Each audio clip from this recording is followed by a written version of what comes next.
नेता और अभिनेता ये बेलगाम हो गए हैं। वोट की सियासत ने देश को मरोड़ के रख दिया है और धर्म में तर्क नहीं होता।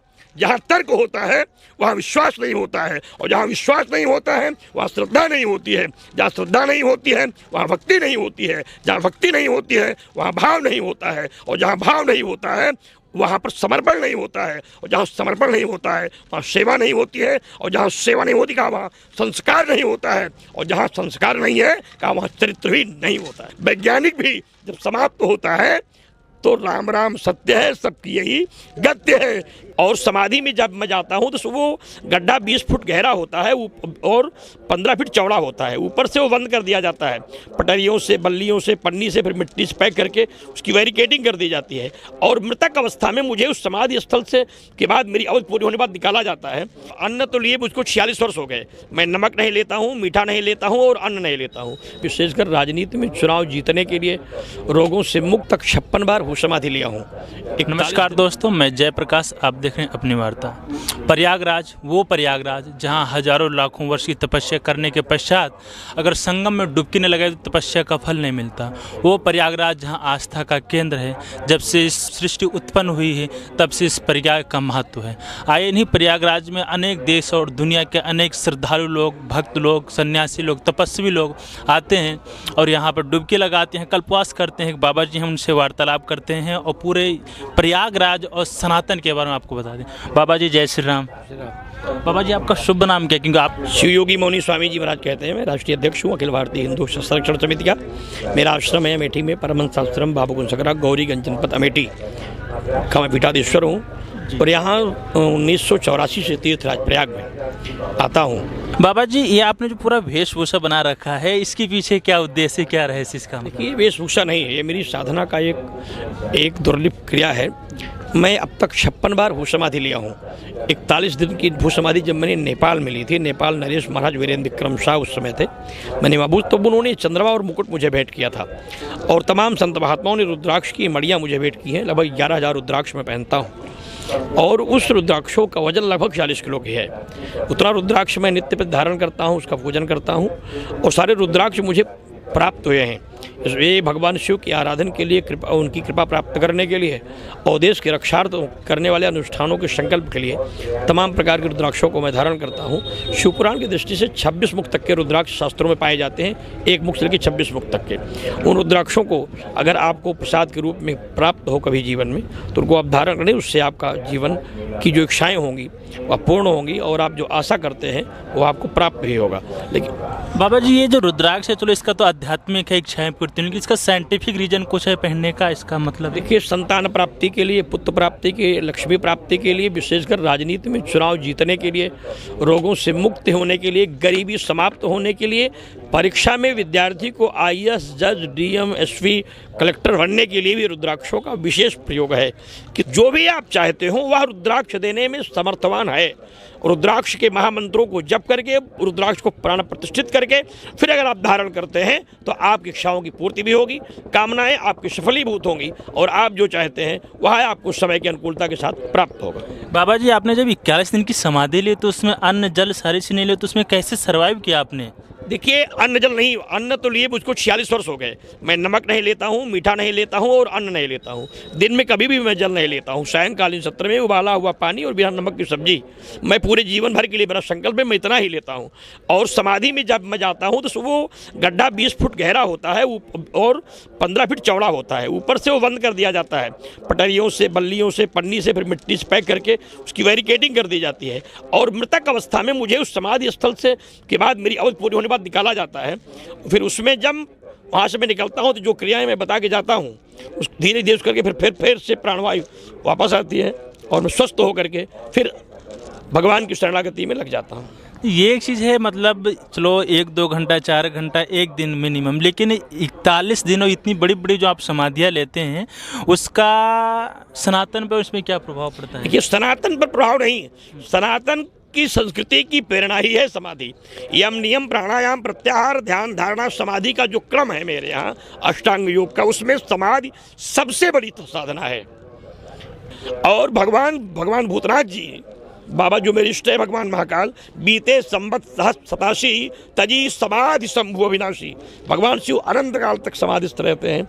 आज भी हिमालय की कंदराओं में हजारों साल तपस्या करने वाले संत वहाँ समाधिस्थ हैं।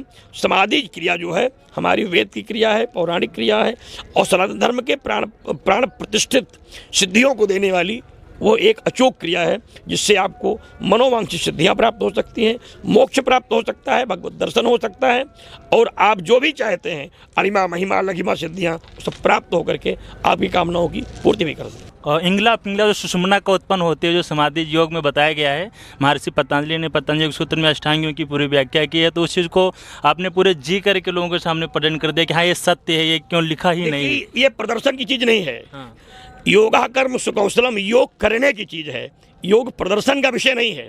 साधना संकल्प की, आस्था का, विश्वास का, श्रद्धा का, जप का, तप का, स्वाध्याय का, चिंतन का, जब योग का, क्रम का और आराधन का विषय है। पूजा पाठ जब तप साधना जो है या दिखावे की जब बिंदु में आ जाएगी तो आपका मार्ग भटक जाएगा। एक चीज़ है, वर्तमान में वैज्ञानिक युग चल रहा है, इसमें हम उसी को मानते हैं जो हम साक्षात देखते हैं। अगर हम जीवित हैं तो हमें पता है CO2 लेना है, और उस चीज़ का एक प्रमाण है। विज्ञान एक कह सकते हैं पैरामीटर पर इस चीज़ पे, तो ये जो हम पूजा ध्यान जब, तो इसका कुछ पैरामीटर क्यों करना चाहिए उसके बारे में हम कह रहे हैं कि अगर आप वैज्ञानिक युग है, मैं पूरे विश्व के वैज्ञानिकों से पूछता हूँ सूर्य को कौन वैज्ञानिक बनाया? वो तो हीलियम से बना हुआ है। सुनिए तड़फड़ाइए मत। जी। सूर्य को कौन वैज्ञानिक बनाया? चंद्रमा को कौन वैज्ञानिक बनाया? जल को कौन वैज्ञानिक बनाया? वायु को कौन वैज्ञानिक बनाया? पृथ्वी को कौन वैज्ञानिक बनाया? प्रकृति को कौन वैज्ञानिक बनाया? अन्न को कौन वैज्ञानिक पैदा किया? जो उत्पत्तियां हैं ये सब ब्रह्म उत्पत्ति है। वैज्ञानिक उस पर मंथन कर सकता है, वो शोध करता है, पानी क्यों ठंडा होता है, क्यों गर्म होता है, प्रकृति परिवर्तन होता है। वैज्ञानिक पढ़ के केवल विचार करके भगवान की बनाई वस्तुओं पर शोध कर सकता है, लेकिन उसका निर्माण नहीं कर सकता है। निर्माण करने की क्षमता केवल भगवान ब्रह्मा में है।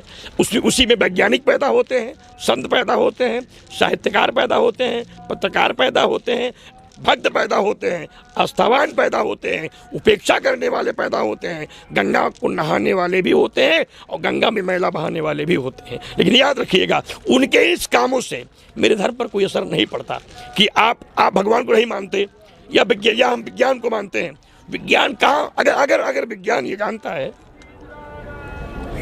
विज्ञान जानता है कि आप पैदा हो गए तो आपकी मृत्यु कितने साल बाद होगी, लिख के दे दे विज्ञान? नहीं दे सकता। क्यों दे सकता है? क्यों नहीं दे सकता है? अगर विज्ञान इतना होशियार है तो बच्चे के पैदा होने बाद लिखे कितने साल बाद बच्चा की मृत्यु हो जाएगी। बच्चा इतने दिन बाद गरीब हो जाएगा, इतने दिन बाद उसको 3 बेटे हो जाएंगे। लेकिन मेरा ज्योतिष कहती है कि जन्म के बाद मृत्यु तय है, इतने वर्षों में अनुमानतः मृत्यु होगी, इसकी शादी इतने साल में होगी, इसके इतने पुत्र होंगे, इतनी कन्याएं होंगी, इसके पास वैभव होगा, इसको राजपद मिलेगा, ये राजनीति में जाएगा, ये अधिवक्ता बनेगा, ये साहित्यकार बनेगा, ये वक्ता बनेगा। जो ज्योतिषी विद्या मेरे यहाँ की है, शास्त्रों की, वो ललकारती है। अभी भी विज्ञान हमारे धर्म से करोड़ों गुना पीछे है। विज्ञान कभी भी धर्म का सामना नहीं कर सकता।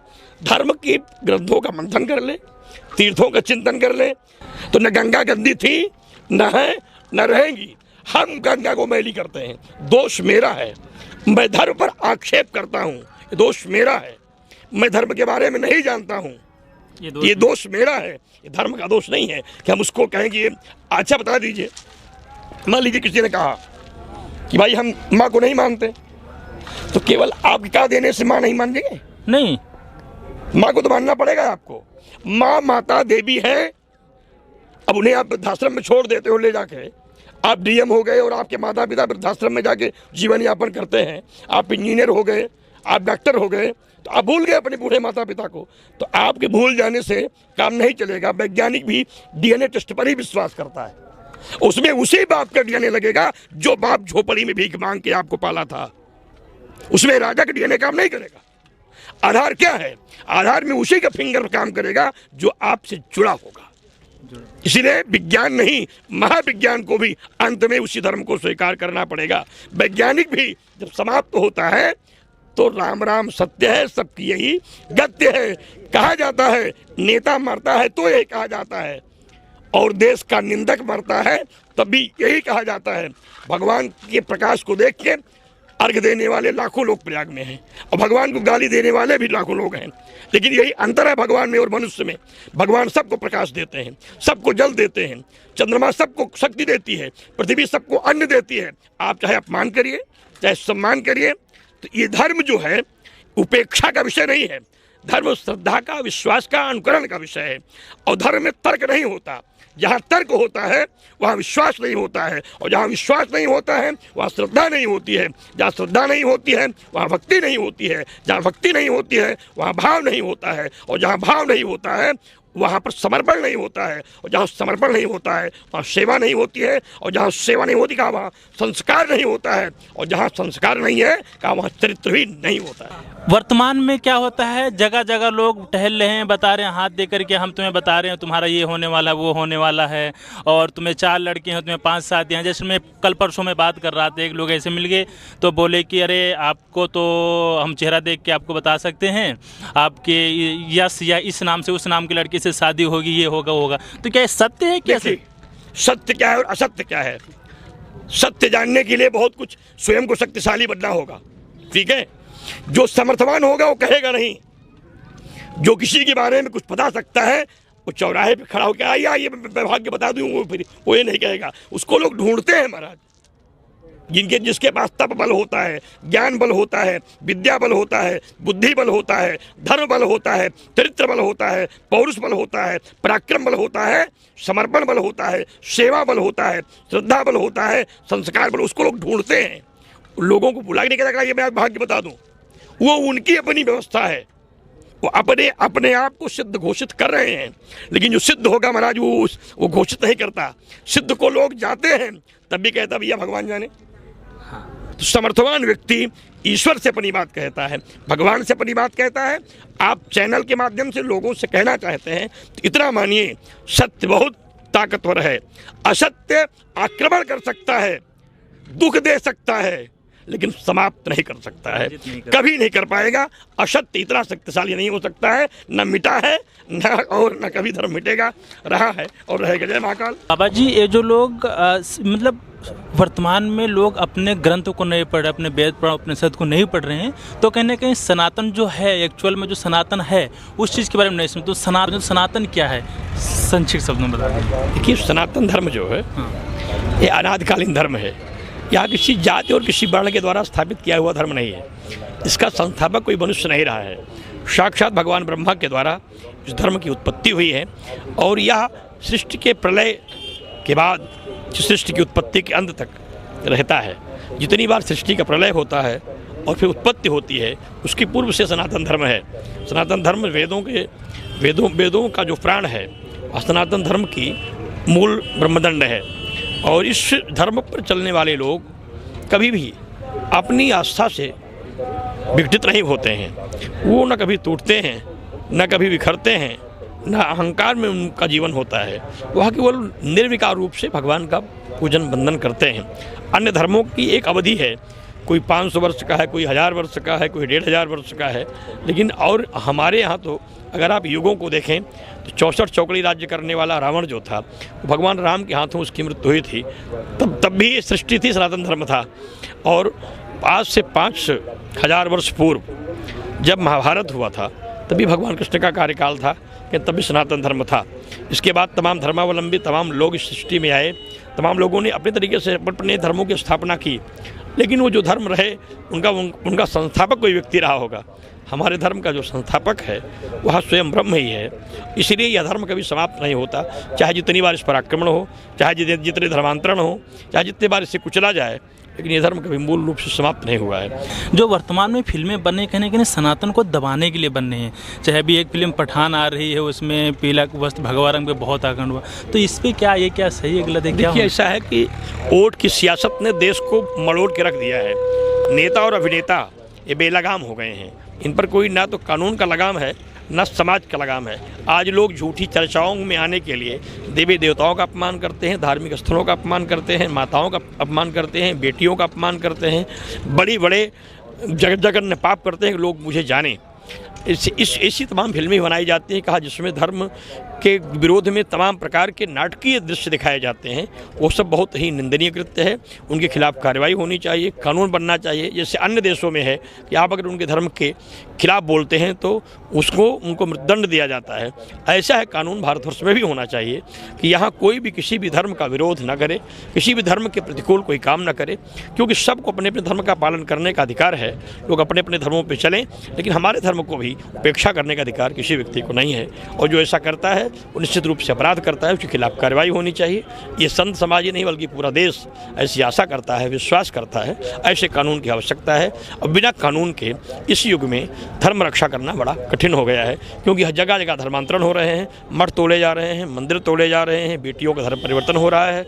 आतंकवादी गतिविधियाँ देश में जब बढ़ती हैं तो फिलहाल इस सरकार के आने के बाद तमाम प्रतिबंध लगा है, लेकिन फिर भी अभी कहीं न कहीं से उनके जो वंशज बचे हुए हैं वो आतंकवाद को जन्म देते रहते हैं। उसके सब के लिए हम सब यहाँ अनुष्ठान कर रहे हैं। भगवत कृपा होगी, इस अनुष्ठानों से उन राक्षसी बुद्धियों का विनाश होगा, देश की जय होगी, देश का विजय होगा, राष्ट्रीय ध्वज की गरिमा बढ़ेगी, भारत का गौरव बढ़ेगा। भारत के वैज्ञानिक, भारत के साहित्यकार, भारत के विद्वान, भारत के ज्योतिषी, भारत की सेना, भारत के राजनीतिज्ञ इतने मजबूत होंगे हमारे देश का कोई कुछ बाल बांका नहीं कर पाएगा। बहुत बहुत धन्यवाद बाबा जी, आपने अपना समय निकाला, आशीर्वाद दिया। और कैसी रही हमारी वार्ता आप लोग कमेंट सेक्शन में जरूर बताइए। मैं जयप्रकाश, कैमरामैन विजय के साथ अपनी वार्ता